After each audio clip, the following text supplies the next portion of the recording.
Talia finished filling out the daily logbook, reached over to click the button on the electric kettle, rose from her desk and approached the long unwashed window of the duty room. Beyond the glass, the autumn twilight was deepening, the sky was overcast, and it couldn't decide whether to pour another cold rain or finally stop being hard with the city below and its inhabitants. Talia looked sadly at the grey, heavy clouds and sighed. Another gloomy day, pressing down on her almost physically, and tomorrow would be the same, and the day after, many more days ahead. All her life she had considered her birth in this region a great misfortune, even a misunderstanding. She adored the sun, the blue sky and green foliage, but fate had condemned her to live in a land where, for half the year, she saw no colours but white and grey, and red, green and yellow existed only in the form of hats and mittens. Of the remaining 6 months after winter, half were filled with rain and slush, and the brief summer offered little chance to enjoy itself due to swarms of midges and mosquitoes. In short, Talia had always considered the climate of her homeland to be outright miserable, and besides the visual dreariness, she experienced a temperature shock every year. Here, the wind meant either frost-bitten cheeks in winter, or in any other season, a ruined hairstyle in seconds. Though earlier, all this hadn't bothered Talia much. Perhaps she had been younger, or maybe the weather had worsened with each passing year. Who could tell? But lately, her autumn melancholy had become unbearable, taking on a global scale. The woman shivered, and her thoughts took another way. Just as she feared, she had gained weight again. Not just a little, but noticeably so. She had spent half a year torturing herself with diets and exercising daily, gasping and sweating, following the shouts of an online trainer, only to lose a couple of centimetres and then undo all her progress in just a few weeks. This meant that for the New Year's corporate party, she would have nothing to wear again, because she wouldn't be able to change anything about herself in the remaining months, and her conscience wouldn't allow her to buy a dress a size larger. She would go to the party in her old black pants, and lie that she hadn't had time to change. Worries about her figure made her turn involuntarily and look at herself in the large mirror hanging by the entrance. And on top of all that, she had long needed to visit a hairdresser, do something about those grown-out roots, maybe even get a shorter cut to stop struggling with her hairstyle. But who needed her fancy hairdos and curls at work? Almost always she pinned her hair up in a bun, so all that salon beauty was pointless. Besides, it was better this way. She wouldn't attract unwanted attention. What was there to look at anyway? The dark circles under her eyes, the 3 deep furrows on her forehead, and her not-so-expressive eyes. The kettle boiled and announced it with a loud click, making her jump as usual. She glanced at herself in the mirror again, once more noting the less-than-pleasant sight, sat down at her desk and looked at her hands with some alarm. Here, too, things were not quite right. Her skin was also not in the best condition, dry and slightly cracked. And it wasn't even cold yet. For some reason, it was her hands that finally broke Talia. She well remembered her grandmother's words, who, for many years, had been her example of a true woman and a treasure trove of life wisdom. And what could be told from Talia's hands, from her unevenly trimmed nails, one of which was also broken, a couple of hangnails and reddened skin? That she was a disorganized, sloppy, worn-out woman who, judging by appearances, occasionally washed clothes in an ice hole. And she was a doctor. Her hands, if not perfect, should at least be in good condition. Coming to this simple realization, Talia shamefully hid her hands under the table and even looked around, as if someone in the empty duty room could overhear her thoughts and immediately judge her. The worse a girl's situation, the better she should look. Talia suddenly remembered another of her grandmother's sayings. Her grandmother undoubtedly had every right to utter these aphorisms, as she herself had always been living proof of their truth. Born in a small village, she had studied at university in the capital, where she had perfected her art of being a woman with a capital W. Talia's favourite pastime was looking through her grandmother's old photographs, which still held a faint, acrid scent of fixer, the chemicals used to develop them. The black and white images depicted the remarkable figures of young men and women from a bygone era. The young women were none the less graceful and beautiful in their long flowing dresses with collars and brooches. Even the ubiquitous light socks worn under their shoes or sandals did not detract from their charm. Their curly voluminous hair was styled in coquettish updos, lips were always touched with lipstick, and the finest adornment was a wristwatch. The girls of the 50s looked attentively and responsibly into the camera, smiling with their eyes, lips and faces. There were no unattractive or unappealing people in these photographs. Yes, we all tried to look our best, no matter what. We did it for ourselves. Talia's grandmother would nod, looking at her 50-year-old photo. She married an officer and moved with him to his hometown, a distant northern city. Here she gave birth to 3 children, a son who later became Talia's father, and 2 daughters. Throughout her life, Talia's grandmother maintained a style that set her apart from everyone else, a style that could perhaps be called chic. Her hats with small veils, which she stubbornly wore despite the sideways glances, even in the harsh frosts, were legendary.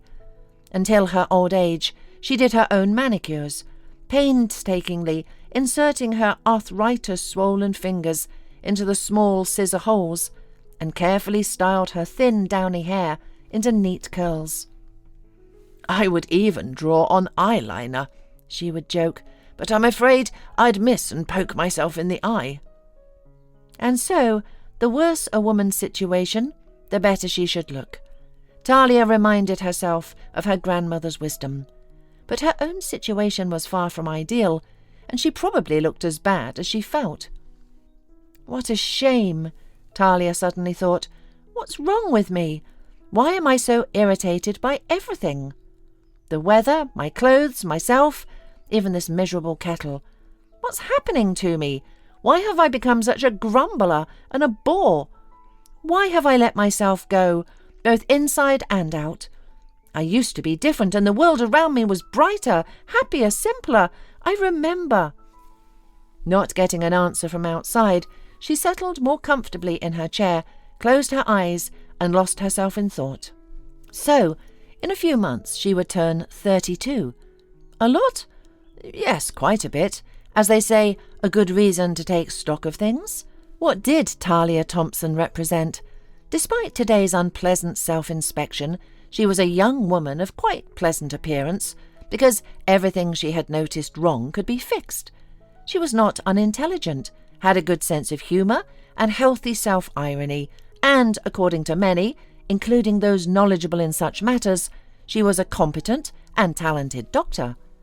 Rumour had it she even had a chance to become the deputy head of the therapeutic department next year. Given the status of their hospital and the size of the department, this was quite an achievement for such a young specialist. She had many friends, real ones, tested by time, and even a bosom friend, tested not only by time but also by deeds. Fiona had been there when things were tough, not just for Talia, but for herself as well. And finally, until recently, Talia could have considered herself successful in her family life. She paused at that thought. Interestingly, the word successful came to mind, so official and formal, instead of happy. Yes, she might not look her best, be dissatisfied with the weather, her weight, the Minister of Health, high food prices, and who knows what else.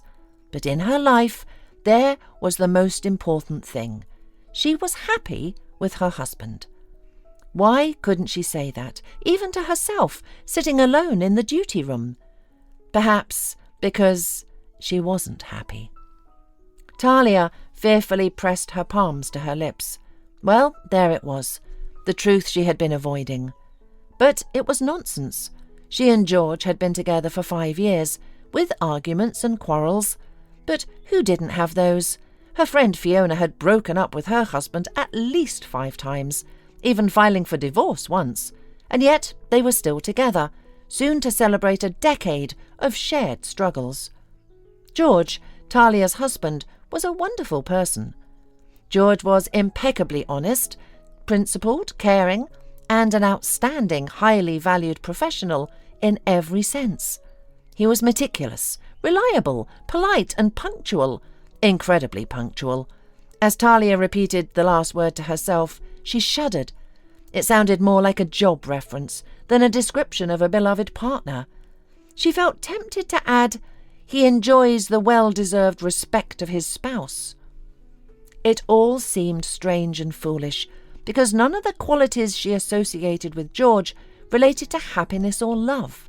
Well, of course, George had never been a carefree jokester, scattering belongings around the house or money to the wind. He was serious, a defining trait of his character, approaching everything from his life's work to decorating the Christmas tree with the same gravity. His courtship of Talia was equally serious and thorough. "Talia," he explained a year into their relationship, "I'm not a boy, my character is far from sweet, but I love you deeply, and I will do everything to make you happy. Will you be my wife?" Unexpectedly he added, "If I were you, I wouldn't marry me." It was perhaps the first joke she had heard from him, and it left her astonished, yet unwavering in her love for him. For 4.5 years, Talia was happy with George. Though their life lacked daily bouquets of flowers, dedicated songs, or trips to the ocean, she felt content. They shared a love for the same films, scents, and days of the week, and both disliked tomatoes, tobacco smoke, and their neighbour. Their routines were synchronized, from waking up in the morning to yawning together in the evenings. Talia could buy him clothes without trying them on, and he would always choose the ripest fruits she loved. He playfully teased her about her efforts to lose weight, and she laughed at his subscription to a hunting magazine. Yet a shadow gradually crept into their life. Over the past couple of months, George had changed, becoming withdrawn and sullen. He lost weight, his clothes hung loosely, and he wore long-sleeved shirts even at home, as if constantly cold. "George, what's wrong?" Talia asked. "Are you feeling unwell? Let's get you checked out. I don't like how you look." "Stop it," he brushed her off. "I'm just under a lot of stress at work. We're finalising huge projects, and as usual last-minute issues are piling up. Everything's falling apart, and so am I. Just bear with me. Everything will sort itself out, and we'll get paid well. I'll finish the project, get the money, and we'll go somewhere sunny, with palms and sand, like you always dreamed." Talia tried to initiate a heart-to-heart conversation. "George, don't you think something's wrong with us? Maybe it's time to think about having a child. We've been married for 4 years, and you've always wanted a daughter. Maybe it's time." "Talia, this isn't the best time for that," he replied. "I'm sorry, but I can't think about it right now." He seemed to force the words out as if reluctant to speak them. "So you don't have time for a child, or for me?" Talia asked, confused. "I don't know. I'm not sure," George muttered. Talia was genuinely frightened. For him, for herself, and for their future. She retreated, thinking perhaps he was just in a bad mood, and she was adding to his stress. George, who had never left her alone for more than a day, began taking 2 or 3 day trips. He returned from these trips exhausted and haggard, with dark circles under his eyes. "George, what's going on?" Talia demanded, cornering him. "You know, Talia, I've been thinking. It seems maybe we need to separate," George said, avoiding her gaze. "Separate?" Talia gasped. "Are you serious?" "Yes. No, I don't know. I'm sorry," he said, slamming the door as he left. Later, he returned with flowers, apologizing and embracing her. He explained that he was an idiot, exhausted and overwhelmed, but still loved her deeply. Talia wanted to believe him, but an ominous shadow hung over them. Talia decided that the root of her current unhappiness lay in George and the growing gloom of their life together. The recognition was painful, but she knew something had to change. Talia's thoughts were interrupted as she noticed the darkness outside the duty room window, with raindrops streaking the window. Winter was postponed after all. She could pour herself some tea before it got completely cold, she thought, and then froze. With the inner sense of an experienced on-call doctor, Talia infallibly detected a change in the room's atmosphere. It was as if the air had suddenly thickened. She opened her eyes slightly and straightened up in her chair. Just as she thought, her intuition hadn't failed her. Someone was running down the corridor. What could have happened? She quickly reviewed the serious and moderately serious patients in the ward. Several chronic asthma cases, 3 acute intoxications, a couple of ulcers. There shouldn't be any problems with them. At this moment, a junior nurse burst into the duty room. The young woman, already dishevelled from her constant fussing, now looked like a passenger who had missed her train and ran after it for a couple of stations. Her hair was standing on end, her face was flushed, a mask dangled from one ear. Overall, she looked as if their hospital was about to be urgently evacuated to another planet, and she had just been told. "What happened?" Talia assumed a stern, authoritative demeanour, trying to calm the nurse immediately. "What's with all the running around the ward? There's a phone at the nurse's station. And what's with your appearance?" "Dr. Thompson," the nurse said, breathing heavily, "your husband is in the emergency room. He was in an accident. He's all covered in blood, and it's horrible to look at him." Talia jumped to her feet, swayed, and nearly fell to the floor. A wave of nausea washed over her. Her head spun, and her mouth instantly went dry. "Oh, God, George, how could this happen?" "Oh, he's not so bad off. They've already bandaged him up, and he even called on the phone. But the little girl, the daughter, she's in terrible shape. Her leg is broken and she's all bruised and scraped. I heard them calling the resuscitation team to send a brigade. Oh, Dr. Thompson!" Talia looked at the nurse, who was clearly distressed. "Daughter? What daughter? Whose?" "Your daughter. The girl was with him, with the man. He said she was his daughter. He kept repeating, 'Daughter, daughter.' And the man is your husband. Thompson, I'm sure of it. I saw his name in the admission card, and the emergency room duty doctor said it out loud. And I know your husband's face. I've seen him several times. Remember when he picked you up from work? You even introduced us." Talia instantly recalled the incident. The girl had indeed gotten tangled in their feet as she left the hospital, and smiled so broadly that Talia had no choice but to introduce them. George had nodded politely and probably forgotten about the eager nurse within 5 minutes, but the introduction had clearly made a lasting impression on Mabel. The next day she greeted Talia with a wide smile and the words, "Dr. Thompson, your husband is so handsome and such a real man." "He is so well-groomed, serious and dignified," while she ties her ponytail at the nape and dashed through the wards like a schoolgirl. You wouldn't guess she was a doctor, not one of the nurses. Upon seeing Talia, the nurses' discussion club scattered with extremely busy and preoccupied faces, while red-faced Mabel froze in place. Talia had to remind her of the duties of a nurse in the therapeutic department and advise her to keep her mouth shut. And now she said that George was downstairs in the admissions department, covered in blood. However, the girl's words should be taken with a grain of salt or even less. But she does know George by sight and is unlikely to have mistaken him. And then she says she saw his name in the documents. Of course, his surname are far from rare, and all sorts of coincidences happen in the world, but this seems too much for one time.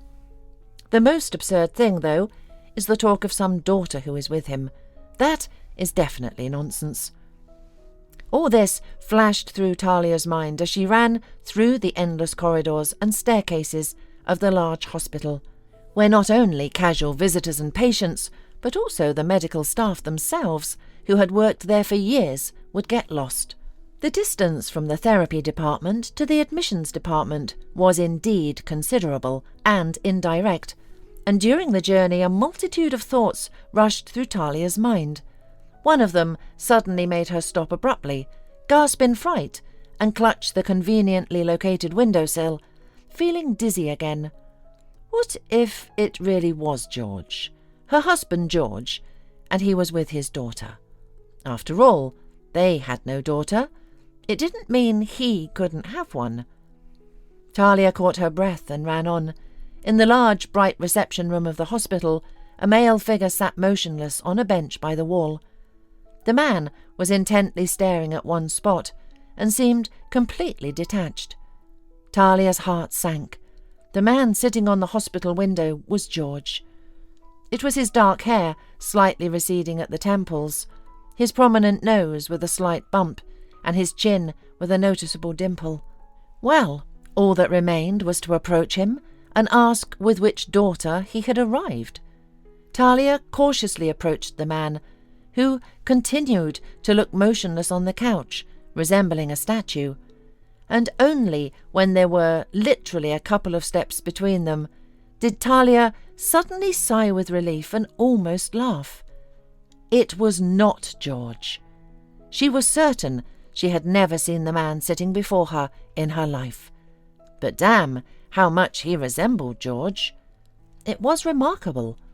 No wonder that fool Mabel mistook him for Talia's husband. Even she herself thought for a few seconds that it was George. The resemblance was striking. Similar facial features, the same hair, eyes of the same colour, brown with a slight greenish fleck, and even the shape of the eyebrows. The only significant difference was in their expressions. Even now, in what was clearly not the easiest or happiest moment of his life, the corners of the stranger's mouth were slightly upturned, as if he was smiling with hope and faith in better times. George's lips, on the other hand, had been tightly pursed lately, with no trace of a smile. And their eyes were different. The stranger's gaze was warm, while George's could sometimes pierce like a corkscrew. Perhaps this was why the man in the reception room seemed like a kind and sincere person, possessing qualities she had missed in her loved one lately. But the physical resemblance was still astonishing. Talia looked at the man with interest once more. What was the nurse saying about his last name? That he was also Thompson? Quite an interesting coincidence. "Excuse me," she addressed the man. "Is your surname really Thompson?" Her words had an unusual effect. Perhaps it was simply a reaction to a human voice, to someone's presence nearby. The man sobbed, leaned forward, grabbed Talia's hand, and, burying his face in her sleeve, burst into tears. Loudly and violently. Completely at a loss, Talia stood beside the weeping man, looking at him in fright. Finally the sounds grew softer. He stopped shaking and gently released Talia's hand, which he had been clutching tightly during his outburst of despair. Finally he sniffled one last time, wiping his face with a handkerchief, gave a pitiful, embarrassed smile. Once again Talia was struck by how kind and open his face was, despite the red eyes, swollen nose and trembling lips. "Please forgive me. I'm sorry," he mumbled, sitting next to Talia. "I shouldn't have, and I didn't want to. It's just that Camilla was taken away, and no one is saying anything, and I've been waiting and waiting." "Camilla is," Talia prompted. "My daughter," he quickly nodded. "I can't imagine how this happened. I just can't figure it out. And there was no one around. The street was empty. Where did he come from? And at such speed? How could this happen? What will happen now?" "Did you get hit by a car?" Talia deduced from his disjointed thoughts. "Yes," he nodded again. "I was just thrown to the side, but Camilla—" His voice trailed off, and all that came out was a painful wheeze. Talia stood up and walked to the internal phone at the reception desk. "Hi, Geoffrey," Talia decisively interrupted the doctor's jokes. "You took a little girl from the emergency room about 20 minutes ago after a car accident." "Yes, we did," Geoffrey confirmed. "But she's not a little girl. She's quite a grown child, 17 years old." "So, she's quite adult, and here I was thinking of a little girl with bows in her hair," Talia thought. "And this man is obviously older than George, although George had been looking worn out lately and seemed to have aged visibly." "So, how is she, the girl?" Talia asked, feeling a strange anxiety, even though it seemed like none of her business to worry about complete strangers. A doctor can't afford to get too emotionally involved with every patient, otherwise they simply wouldn't have the strength or emotional resilience. Yet in this case, she wanted to ease the man's burden of worry. "Well, how can I put it?" Geoffrey replied. "There's nothing too serious. We suspected internal organ ruptures, and she was unconscious for a while, but now she's stable. She's conscious, though her eyes are a bit unfocused, but that will pass. She's answering questions coherently and keeps asking for water. As for minor injuries, she has severe bruising. She'll be with us for a bit, and then off to the trauma ward. Hey, why are you so worried? Do you know her?" "Oh, no, Geoffrey. We're complete strangers. There are plenty of Thompsons in the world." Talia smiled. "All right, Geoffrey. Have a quiet shift. Bye." She hung up the phone and turned to the man. He had been staring at her back the entire time, as if she held all his hopes. She felt a pang of guilt for chatting with Geoffrey on the phone instead of immediately reassuring the man. "Everything is fine. Don't worry," she smiled, approaching him again. "Your daughter is conscious. Her condition is stable, and tomorrow she'll be transferred to the trauma ward. You should come tomorrow, talk to her doctor, but for today, it's best if you go home, rest, and calm down." "Thank you so much. I don't know how to thank you," he exclaimed. "Oh, it's nothing," Talia smiled. "Besides, in a way, we're almost relatives. Well, not directly, of course," she hastily explained. "We just share the same last name, Thompson. But that's the most surprising part. You look very much like my husband, George. In fact, you're almost identical.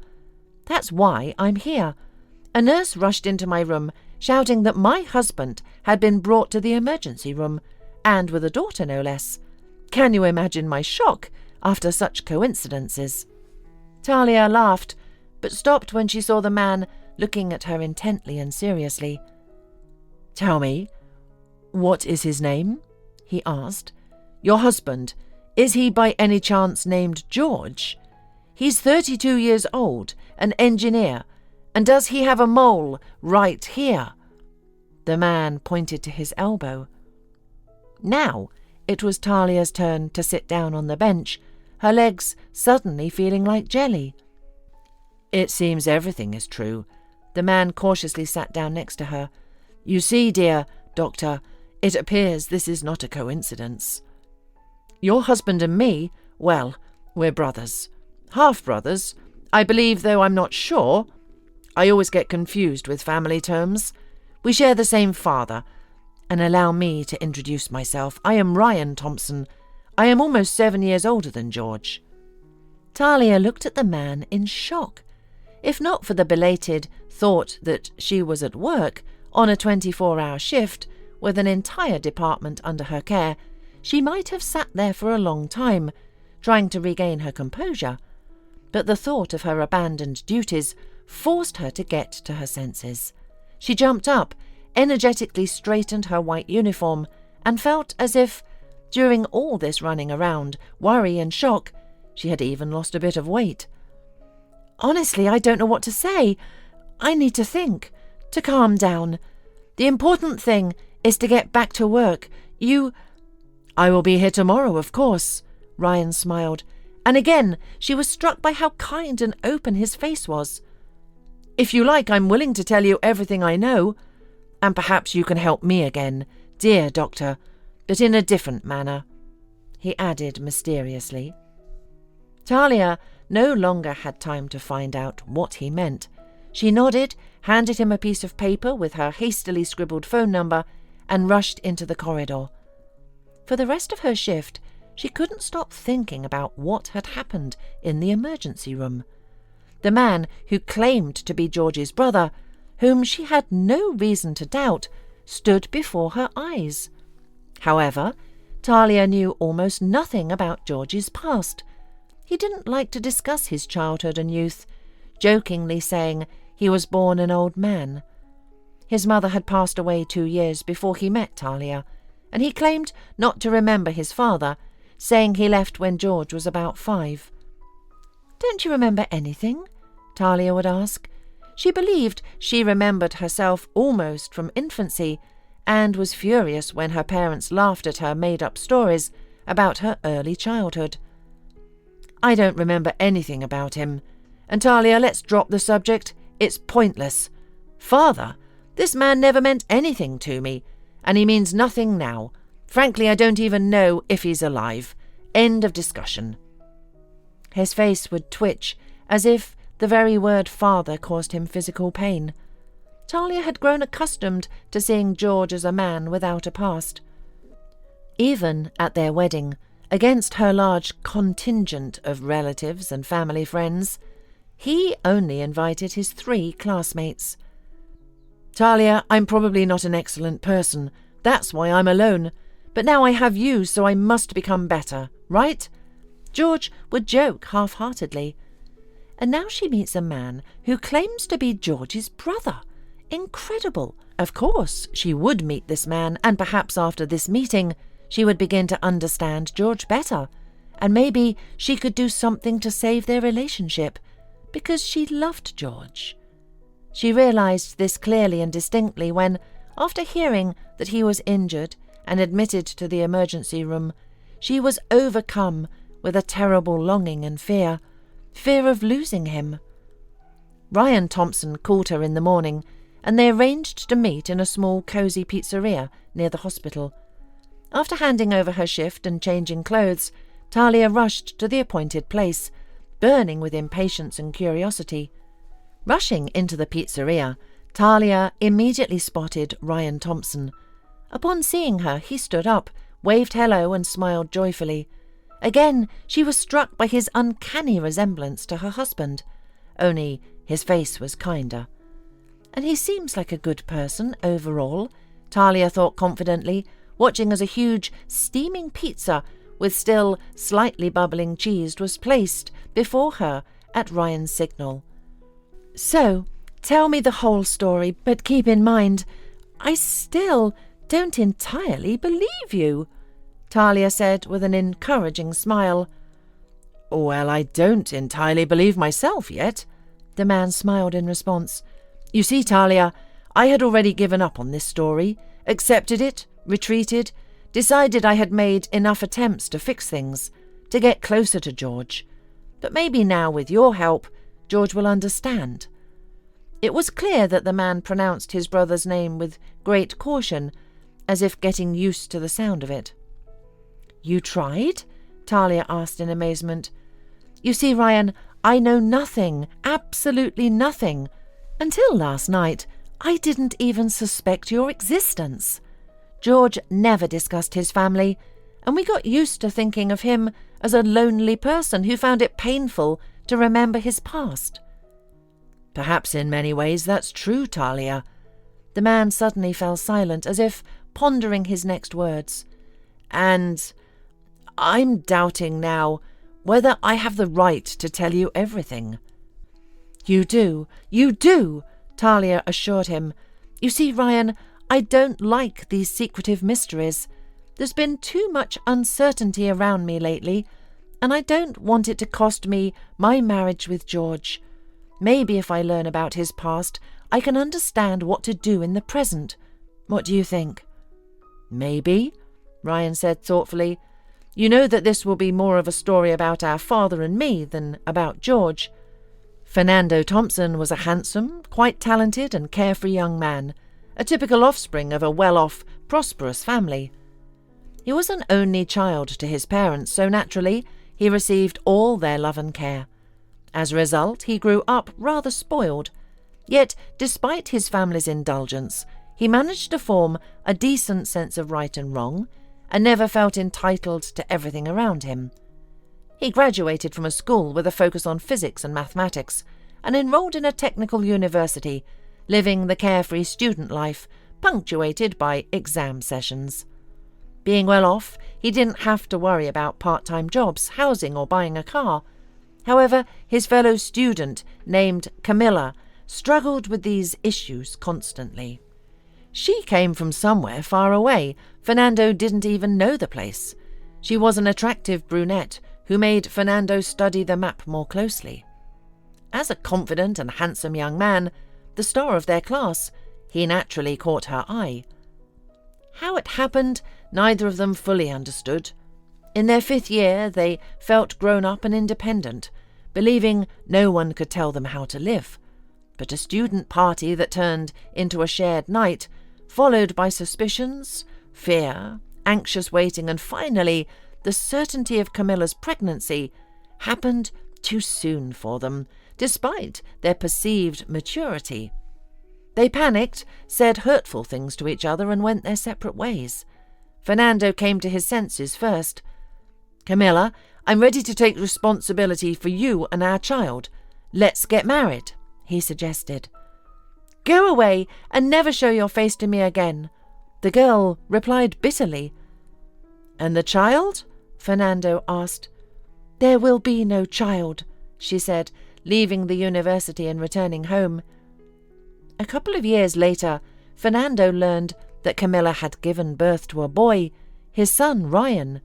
It was me. He tried to mend their broken lives, but they were too different and accidental for each other to succeed. With his parents' help, Fernando secured an apartment for Camilla so she could return to the city and allow him to be closer to his son. Ryan grew up not minding that his father didn't live with them, but visited often. Over the years, Camilla softened and stopped blaming Fernando for her ruined life, at least in front of Ryan. Then Fernando fell deeply in love with Magnolia, and they married. Within half a year they had a son, George, and everything seemed perfect until life reminded Fernando of a simple truth. You can't build anything on deceit, even if it's innocent. Naturally timid, Fernando was terrified to tell Magnolia about his other child, and juggled 2 families for years, intending to confess but always backing out at the last moment. Magnolia found out the truth herself and didn't forgive him. Once again, Fernando was cursed. But while Camilla eventually understood him, Magnolia couldn't. She threw him out, divorced him, and raised George to believe his father was a despicable liar.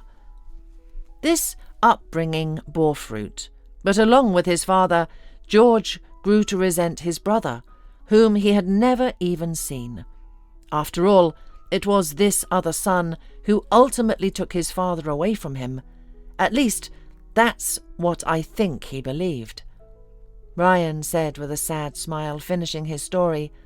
"Personally, I'm not to blame for any of this.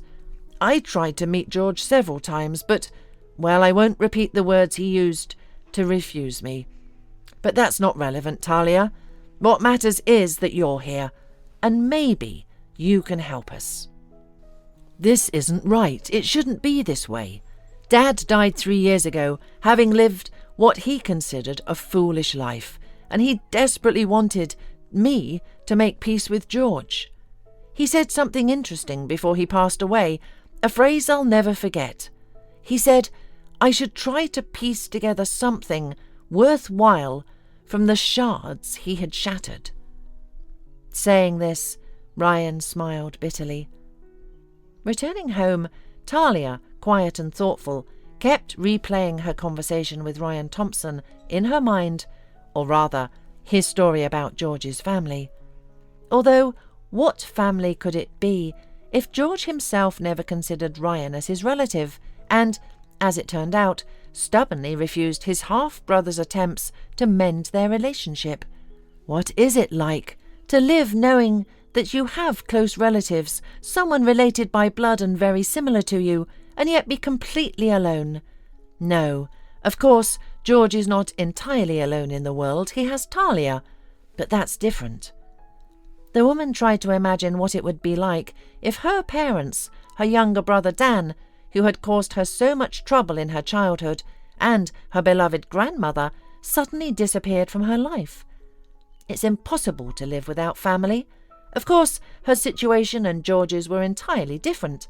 She grew up in a complete family, while he only had his mother. That's how life turned out.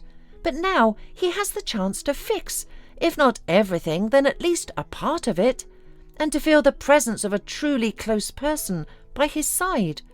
It's an incomparable feeling. Perhaps this is precisely what George needs to emerge from his gloomy state, stop frowning and finally smile. "George, we need to talk seriously."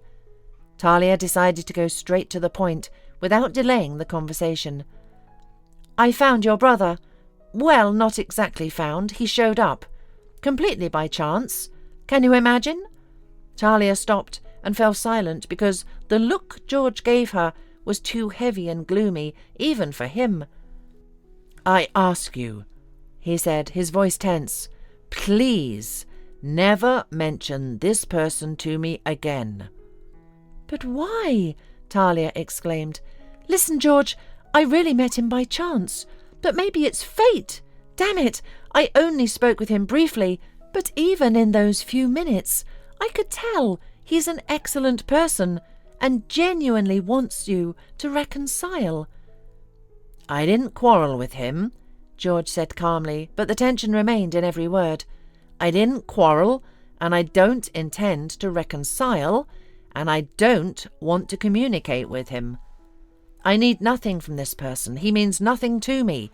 I don't want to see him, later or ever, no matter how little time I have left." George's words, which escaped him unintentionally, seemed to hang in the air. It felt as if they were almost visible, looming between them, heavy and threatening, to crash down with a deafening roar. Talia took a deep breath and said, "What do you mean, no matter how little time you have left? What does that mean? What's wrong with you? Tell me the truth, I beg you." George looked at his wife with fear. His face clearly showed a desire to take back the words that had slipped out. And there was also a look of utter exhaustion and confusion. He couldn't hold back any longer, as if the armour that had constrained him for weeks and months had finally cracked. George slumped heavily onto the couch and waved his hand. "All right, you'll find out anyway. You're a doctor. How can I hide this from you? And it's getting harder to hide with each passing day," George said bitterly and took her hand. A few minutes later, Talia sat with a look of shock and disbelief, her eyes wide and her breath coming in gasps. Her first thought was to go to the health committee and ask them to annul her medical diploma, as it had been issued to a complete idiot who didn't deserve to be called a doctor. How could she not have seen it all? The sudden weight loss, the chills, the fatigue, the bruises he hid under his sleeves. What more needed to happen for her to notice that her loved one was seriously ill? "Is that why you reacted so strangely to my words about having a child?" she asked, regaining some composure. "And those sudden thoughts about divorce, George, were they your way of getting rid of me before it's too late? Do you think I'll enjoy you sitting by my side when I am completely bedridden?" George struggled to find the right words. After all, no one knows how long this will last. They say it could be months, maybe even years, but the end is inevitable, and each day will only get worse and harder for everyone. Why should I watch you waste your life?" "Honey, maybe you'll let me decide how to spend my own life. You know, George, I always knew you weren't the most cheerful person in the world, but I never realized you were such a selfish egoist. 30 years on this earth, in your proud solitude, and you've decided to go out the same way. Oh no, my dear, absolutely not. Please, give me all your papers. The conclusions, test results, everything you have," she asked George, trying not to show her shock. She then sat alone in the kitchen with a thick stack of papers and scans, looking at them through tears. Finally, she angrily wiped them away, dried her wet cheeks, read the next form, and froze in despair again. George had been diagnosed with a blood disease 3 months ago. Unfortunately, it was quite late when more radical treatment methods were required, and with each passing day, despite the treatment, it became increasingly difficult for him to conceal his worsening condition from Talia, as he travelled to another city for the treatment. "So, that's what these business trips were about," Talia thought bitterly as she dialed the number of George's doctor. Soon she knew what the medical documents couldn't tell her. George urgently needed a bone marrow transplant, but they couldn't find a suitable donor. And overall, Dr. Thompson's colleague sighed over the phone. "You know how it is with donations, especially bone marrow. People are extremely reluctant to come forward. Everyone is afraid, thinking it's very dangerous and painful. Try convincing someone otherwise. And out of those who do come forward, we reject more than half as unsuitable. We have very little of the needed material. But even from what we have, nothing is suitable for your husband. Complete incompatibility. And we don't have much time, so I'm sorry." "Yes, I understand," Talia said, regaining her composure.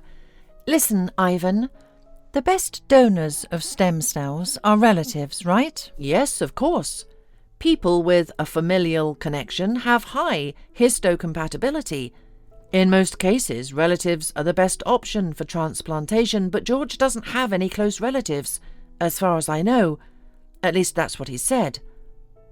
"Well, we'll see about that," Talia replied. "Thank you. I'll call back later." "Ryan, I'm sorry, but we need to meet urgently. Right away. Can we meet at the same place if it's convenient for you?" she said quickly into the phone. "Of course. Should I order the same pizza?" she heard in response, a calm voice with an audible smile. And despite the tragedy of the situation, the horror of what she had learned and seen, she couldn't help but smile in return. And for some reason she felt reassured. She suddenly felt confident that everything would be all right. Ryan didn't hesitate for a second. "Talia, I'm ready. I don't know if I'm suitable, but I'm practically healthy. At least, healthier than many of my peers. And if I'm found suitable, I... His voice broke. There was no need to say or explain anything more. Talia and Ryan sat across from each other in silence, completely forgetting about the cooling pizza on the table between them. The biomaterial taken from Ryan was a perfect match for George. And, a few weeks later, he underwent a bone marrow transplant. After the operation, the patient recovered quickly, surprisingly quickly. Within a couple of weeks he began to smile again, no longer frightening those around him with his gaunt appearance. "Talia, dear," he took his wife's hand and pressed it to his lips. "The operation, the transplant, the therapy, all of that is important. But it was you who saved me. After that conversation, when you got the truth out of me, I suddenly wanted to live again. Understand? I realized, here's my Talia scolding me, upset that I decided to give up. But I love her. How can I leave her alone? She won't survive without me. Talia, I owe you my life." "Of course you do. And please, never forget it, she nodded.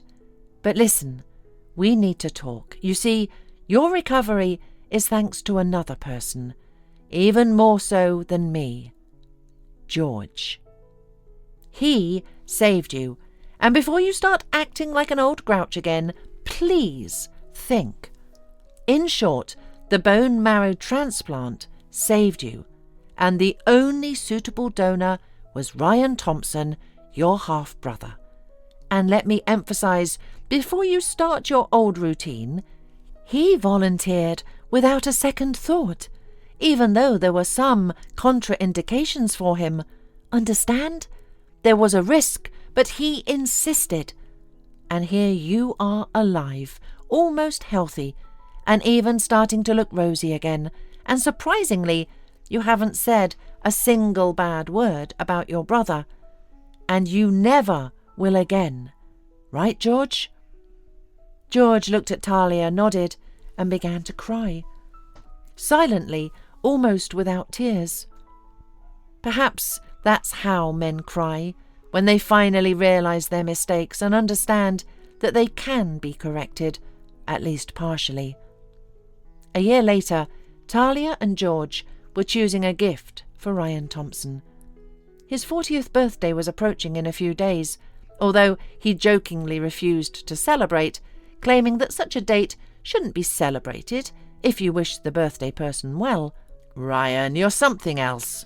George shook his head. "Your hair is already greying. Your daughter is 18, and you believe in old wives' tales like an old woman. You don't have to celebrate your birthday, but I will.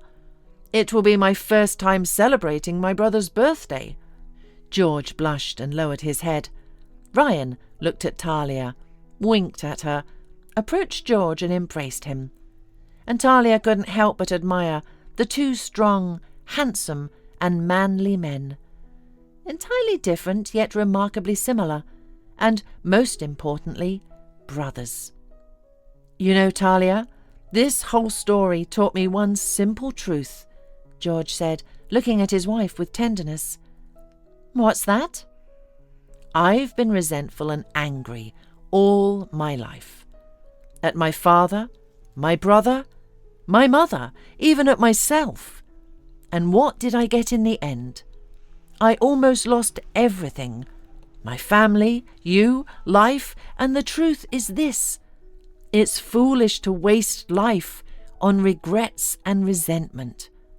You'll only end up the loser."